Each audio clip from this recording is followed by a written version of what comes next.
بسم اللہ الرحمن الرحیم۔ السلام علیکم ناظرین، میں جی ایس ساکھ میں آج 19 اگست 2022 کے دن صبح کے 4 بجے ناظرین تمام دریاؤں کے حوالے سے میں آپ کو اپڈیٹ کر دیتا ہوں۔ تازہ ترین ڈیٹا آپ کو بتا دیتا ہوں۔ اس وقت دریائے چناب میں مرالہ پر جو پانی کا اخراج ہے وہ 59,689 کیوسک ہے، خانقی پر 67,624 کیوسک، قادر آباد پر 65,877 کیوسک، ترمو براج پر جو پانی کا اخراج ہے وہ 1,22,115 کیوسک ہے، اور پنجند پر 90,432 کیوسک اخراج کیا جا رہا ہے۔ دریائے راوی کی بات کریں تو جسر پر 11,081 کیوسک، شادرہ پر 13,721 کیوسک، بلو کی پر 27,177 کیوسک، سدنئی براج پر 6,610 کیوسک اخراج کیا جا رہا ہے۔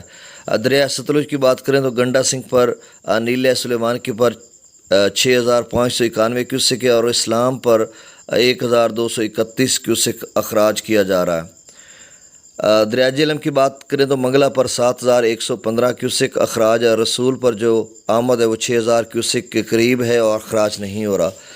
دریائے سندھ کی بات کریں تو سکردو پر اس وقت جو اخراج ہے وہ 1,61,400 کیوسک، پی برج پر 2,43,000، بشام پر 2,87,500 کیوسک، تربیلا سے جو اخراج کیا جا رہا ہے وہ 2,83,900 کیوسک، کابل دریا میں نوشہرہ پر 79,200 کیوسک، کالا باغ پر 2,74,687 کیوسک، چشمہ پر جو اخراج کیا جا رہا ہے وہ 3,75,904 کیوسک۔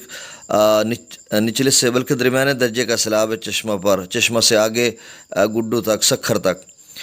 توسا پر جو اخراج کیا جا رہا ہے وہ 4,94,834 کیوسک، گڈو پر 3,42,233 کیوسک، سکھر پر 3,27,040 کیوسک، اور کوٹری براج پر جو اخراج کیا جا رہا ہے وہ 1,91,935 کیوسک۔ ناظرین یہ تازہ ترین اخراج تھا اور تفصیل سے میں پہلے بتا چکا ہوں بارہا۔